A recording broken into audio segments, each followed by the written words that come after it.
दोस्तों, एक दुल्हन का घूंघट जैसे ही उसका पति उठाता है, खुशी से पागल हो जाता है। और वो दुल्हन भी इस तरह की थी, खूबसूरत की बला होती है। और वो जैसे ही उसका घूंघट उठाता है और वो तुरंत कहता है, oh my God, what a nice beauty. दोस्तों, इतना ही शब्द उसके मुंह से जैसे निकलता है, वो तुरंत जो दुल्हन होती है उसके आंखों से आंसू टपकने लगते हैं।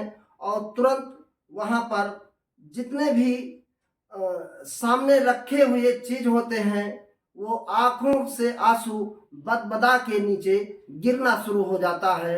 और जैसे ही ये आंसू गिरना शुरू होने लगता है, तुरंत उसका जो पति होता है वो उसके हाथ को थाम लेता है और कहता है कि तुमको यहाँ किसी प्रकार की कोई प्रॉब्लम नहीं होगी और तुम यहाँ बहुत खुशी से रहोगी। हमारे रहते हुए तुमको किसी प्रकार की कोई दिक्कत नहीं होगी, इतना मैं तुमको यकीन दिलाता हूँ। और तुम किसी भी प्रकार की टेंशन मत लेना, मैं तुमसे बहुत खुश हूँ और मैं तुमसे बहुत प्यार करता हूँ। इतना बात जैसे ही ये पत्नी सुनती है, दुल्हन सुनती है, वो तुरंत उसको कहती है कि वहां तक तो सब ठीक है, लेकिन मेरी शादी हुई है और तुम्हारा अधिकार है और तुम हमारे पति हो। आज के लिए तुम जितना कुछ मुझे खुशी दे सकते हो उतना दे दो, लेकिन आज रात होने के बाद कल सुबह मेरी जो लाश है उसको मेरे मायके भेजवा देना।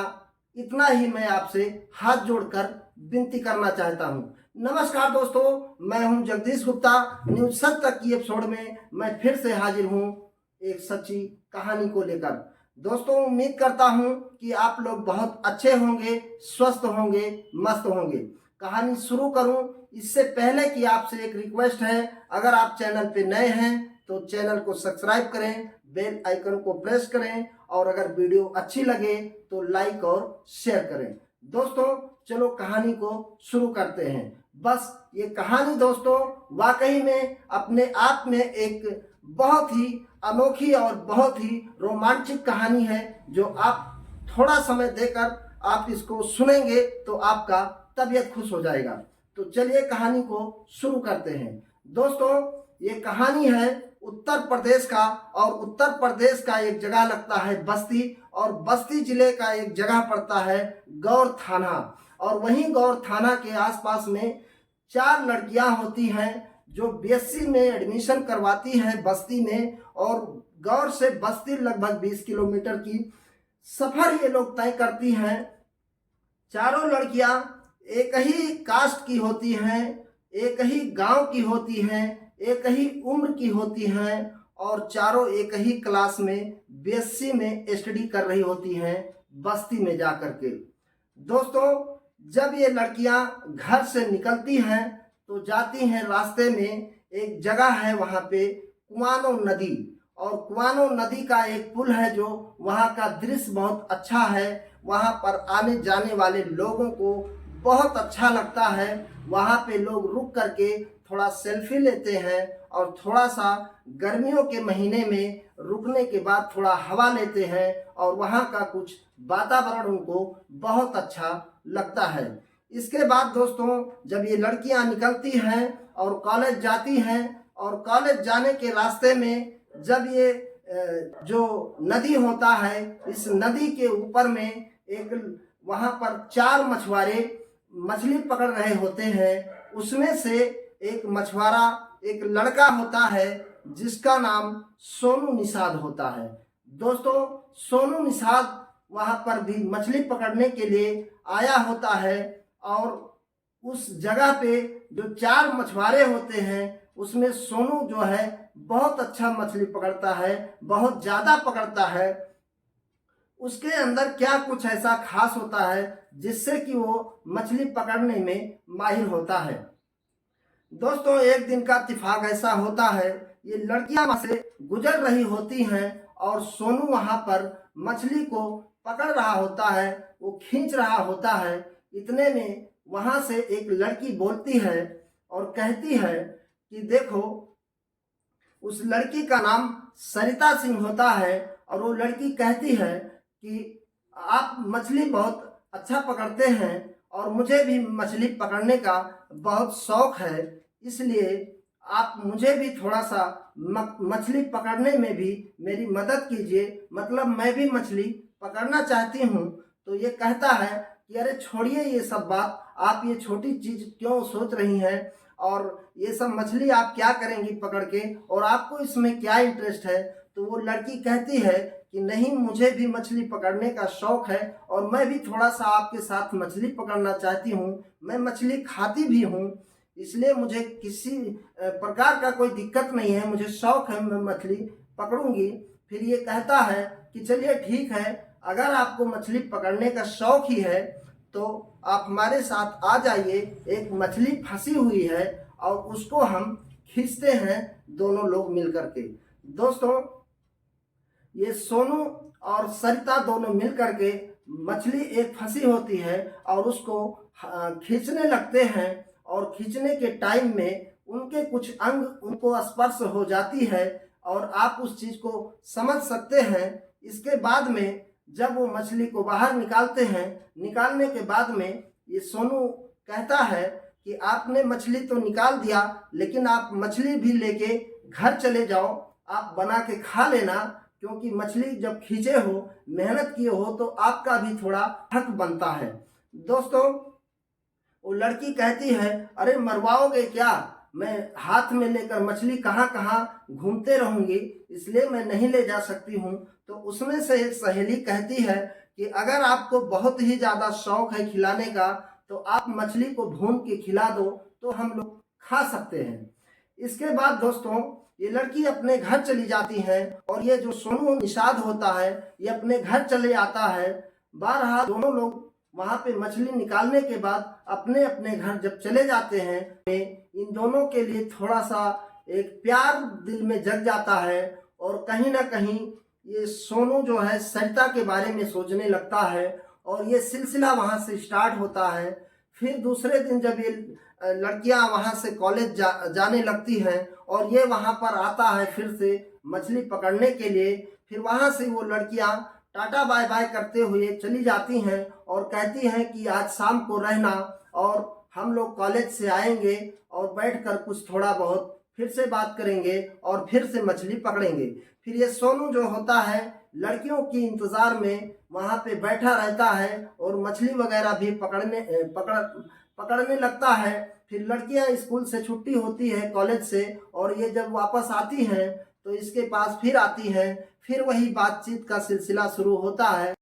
फिर दोस्तों, दूसरे दिन भी यही सिलसिला चालू होता है। फिर से वो लड़की कहती है कि मुझे मछली जो है निकालने का शौक है। मछली पहले से फंसी होती है उसमें, लेकिन वो नहीं निकालता है और सोनू उस सरिता का इंतजार करता है कि जब सरिता आएगी तभी जाकर के हम मछली तालाब से निकालेंगे, डोर को खींचेंगे, ताकि दोनों मिल करके हम खींचेंगे तो काफी मजा आएगा। उसके बाद में फिर सोनू जैसे ही सरिता वहां पहुंचती हैं ये लड़कियां और वो कहती है कि हमें भी मछली निकालना है, तो तुरंत ये कहता है कि देखो अभी अभी मछली फंसी है, आओ, और दोनों मिलकर खींचते हैं और मछली निकालते हैं। इसके बाद दोस्तों फिर दोनों उसको खींचने लगते हैं और खींचने के बाद में उसका जो हाथ का, बाल का और उसके बॉडी का दोनों का जो स्पर्श होता है उसमें उन लोगों के दिमाग में कुछ ऐसा होने लगता है जिसके वजह से ये मामला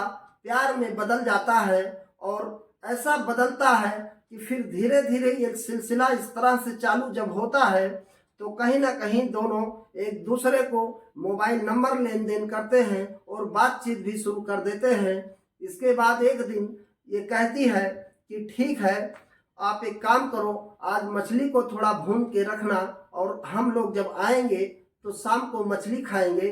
फिर ये जो सोनू होता है मछली को भून के रखता है और जब ये लोग स्कूल से आते हैं तो वहाँ पे बैठकर चारों मछली खाते हैं और मछली खाने के बाद में वो लड़कियां अपने घर चली जाती हैं। फिर दूसरे दिन जब कॉलेज में वो लड़की जाती है तो वहाँ से सोनू के लिए समोसा लेकर के आती है और समोसा भी बैठकर इन लोग वहाँ पर खाते हैं और खाने के बाद में अब धीरे धीरे इन लोगों का जो प्यार का सिलसिला है ये बढ़ता चला जाता है। इस तरह से जब ये कुछ दिन ऐसा गुजरता है तो पता चलता है कि जो लड़कियां चारों आती हैं वहीं के पास के एक गांव की रहने वाली होती हैं, और ये लड़कियां के जो घर वाले होते हैं कहीं ना कहीं बहुत दबंग होते हैं, और ये लोग ठेकेदार होते हैं। काफ़ी इन लोगों का वहाँ पे रुतबा होता है, और ये जो सारी बातें होती है कि इन दोनों का जो प्रेम प्रसंग है वो चालू हो गया है। तो जब लड़की के घर वालों को ये बात पता चल जाता है तो वहाँ से ये लोग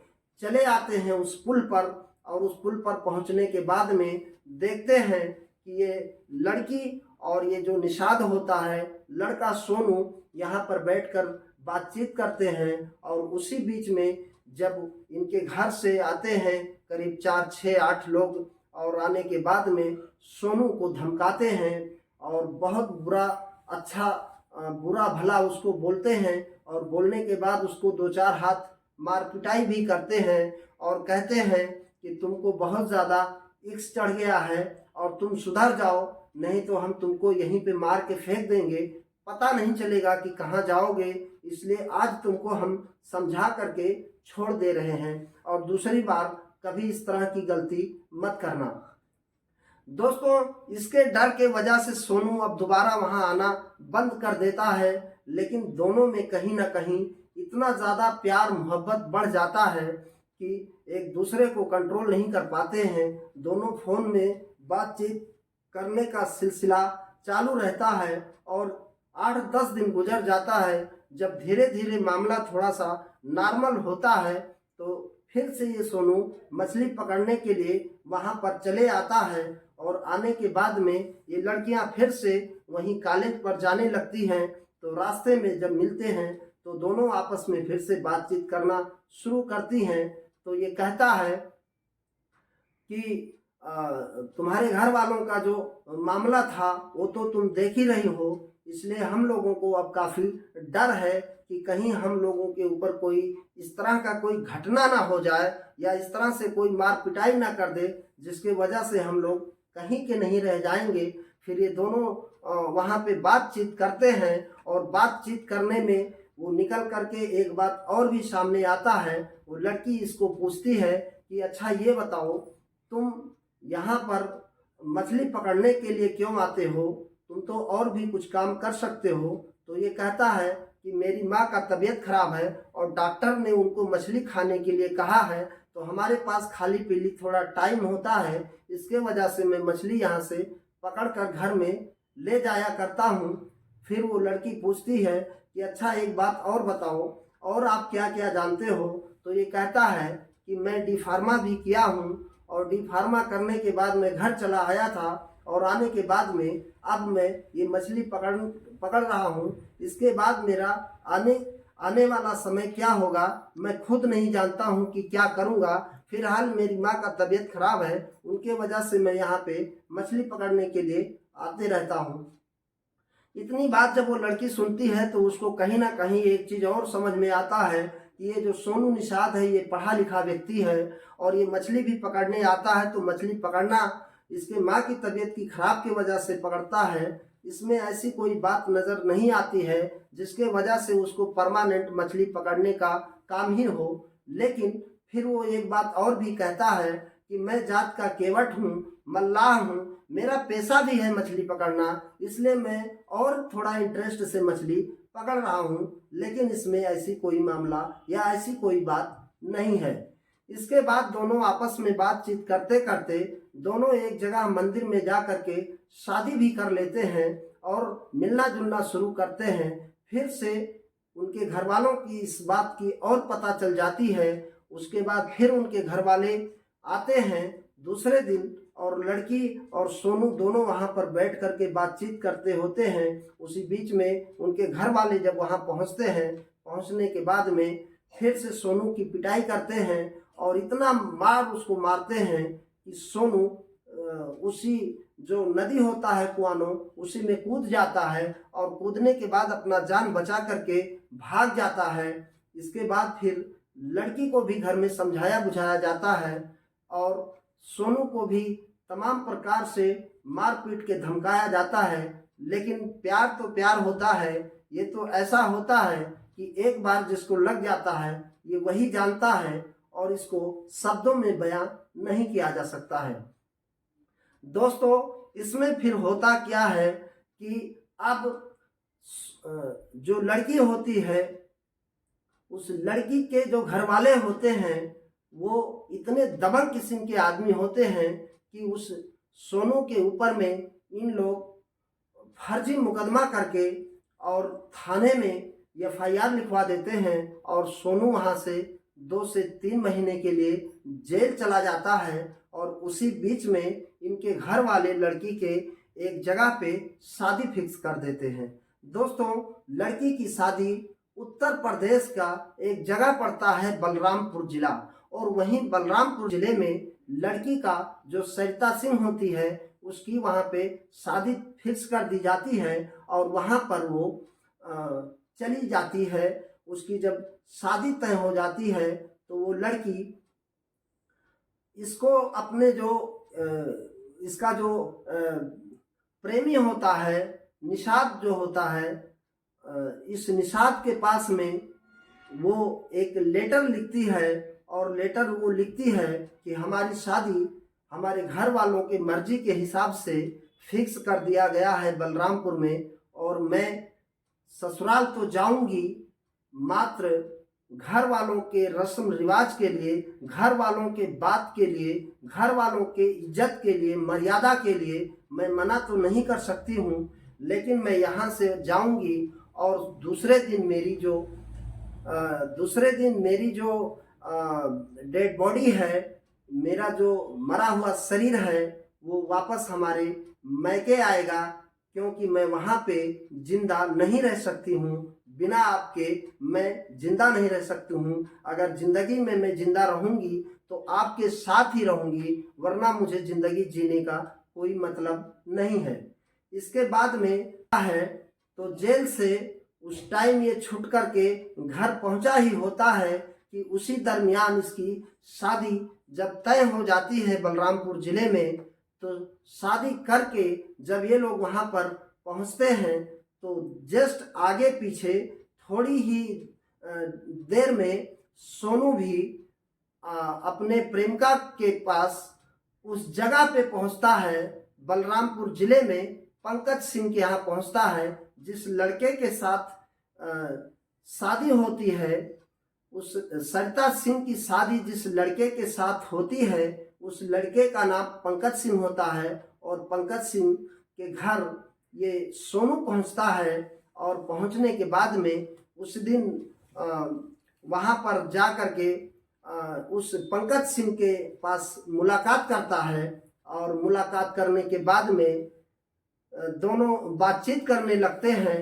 दोस्तों, इत्तेफाक की बात तो ये है कि जो सोनू सिंह होता है और जो पंकज सिंह होता है, ये दोनों लखनऊ में एक ही कॉलेज में डी फार्मा की पढ़ाई करते होते हैं और ये दोनों आपस में दोस्त भी होते हैं। और जब वो शादी वहाँ पे तय होती है तो जब इसको पता चल जाता है कि सरिता सिंह की शादी पंकज सिंह से सेट हुआ है, तो उसके बलरामपुर वाले घर पे ये जब पहुंचता है तो सारी बातें को ये जब बताना शुरू करता है तो पंकज सिंह कहता है कि भाई देख, मेरी अभी नई नई शादी हुई है और मुझे इस तरह का बात तू मत सुना, मैं कोई भी निगेटिव बात सुनना नहीं चाहता हूँ।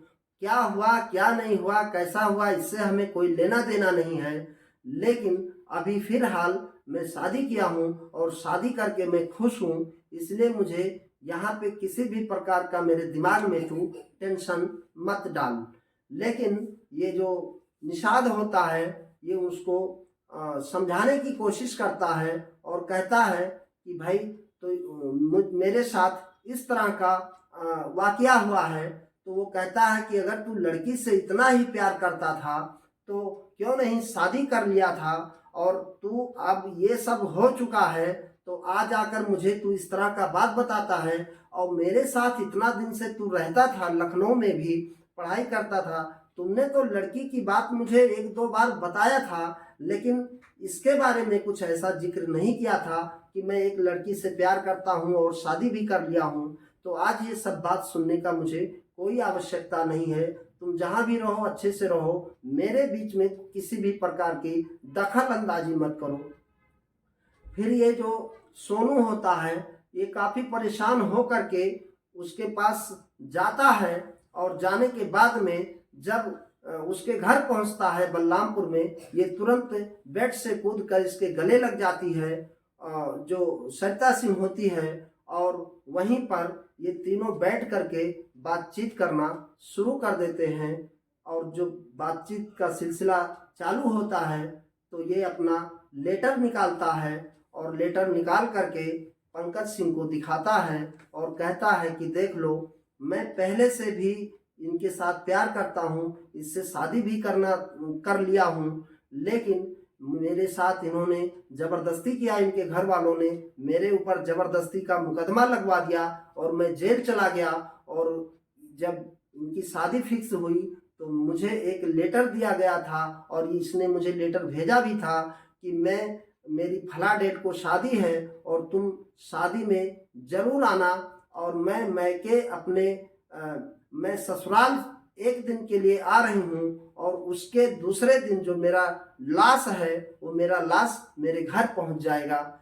इसी बात को सोच करके वो तुरंत जो पंकज सिंह होता है वो कमरे से बाहर निकल के चला आता है, और आने के बाद उनके घर में बहुत सारे रिश्तेदार होते हैं उसी बीच में, और रिश्तेदारों के साथ बैठकर चर्चा करते हैं। और रिश्तेदार कुछ होते हैं, और जो पंकज सिंह होता है उनके जो पिताजी होते हैं वो एक एडवोकेट होते हैं, और उनके सामने भी ये बात जाती है और उनसे भी ये सारी बात बताना शुरू करता है ये जो अपना सोनू निषाद होता है। जब सारी बात सुनते हैं पंकज के पिताजी तो वो तुरंत एक डिसीजन लेते हैं, और डिसीजन इस तरह से लेते हैं जिसकी आप कल्पना ना कर सकते हैं, और आप सोचने पे मजबूर हो जाएंगे कि क्या आज भी इस तरह के इंसान के रूप में भगवान रहते हैं क्या। उन्होंने ये डिसीजन लिया कि ठीक है, शादी तो हो गई, जो भी हुई शादी हमारी इनके साथ फर्जी हुई। शादी जो पहले हुई है वो संजय सोनू के साथ हुई है, और सोनू को हम बाइज्जत इस लड़की के साथ सोनू को विदा कर देंगे। और रही बात इन दोनों के प्रॉब्लम की कि अगर किसी भी प्रकार की इनके मैके वाले अगर कोई प्रॉब्लम करेंगे या किसी प्रकार का टेंशन देंगे या झगड़ा लड़ाई मारपीट करेंगे तो हम पूरा साथ देंगे। और एक जाने माने एडवोकेट होते हैं, और उन्होंने कहा कि अगर लड़की के घर वाले किसी भी प्रकार की कोई प्रॉब्लम करते हैं तो इसकी जिम्मेदारी मैं ही, और तुम्हारे तरफ से केस मैं लड़ूंगा, और तुम लोग अपनी ज़िंदगी में खुश रहो। फिर ये लोग सोनू को और सरिता को दोनों अपने घर से हंसी खुशी से विदा कर देते हैं। और उसके बाद चलते चलते फिर वो ये कहता है सोनू से एक बात ये कहता है पंकज सिंह कि देख, इसी तरह की लड़की यार मेरे लिए भी तू खोज करके और तू मुझे भी बताना, क्योंकि मुझे भी शादी करना है। तो ये बोलता है कि ठीक है, आज के ज़माने में इस तरह से दोस्त और इस तरह से लोग अभी भी पाए जाते हैं, इसलिए ये कहना गलत नहीं होगा कि इंसानियत भी अभी जिंदा है। और दोस्तों, इन लोग अपने हंसी खुशी से अपने घर चले जाते हैं, अपनी ज़िंदगी में आगे बढ़ जाते हैं। और इन्होंने जो काम किया है इसके ऊपर आपको कमेंट में क्या कहना है, आप मुझे कमेंट के माध्यम से कह सकते हैं। तो दोस्तों, इस कहानी में आपको कहने का किसी की भावनाओं को ठेस पहुंचाना नहीं, किसी को परेशान करना नहीं, बल्कि आपको सावधान और सतर्क करना है। और दोस्तों, एक बात यह है कि इस कहानी में इस तरह की कहानी मीडिया में बहुत कम आते हैं, क्योंकि ये मामले कुछ पर्सनल होते हैं। इसके वजह से ये मामला सुर्खियों में तो आता है लेकिन मीडिया में नहीं आ पाता है। और हमारे पास ये कहानी आई, ये घटना मेरे पास आया है तो आप तक मैं ज़रूर पहुंचाऊं। फिलहाल इस वीडियो में इतना ही। कल फिर मिलेंगे एक नए टॉपिक के साथ। तब तक के लिए अपना ख्याल रखिए। नमस्कार। वंदे मातरम।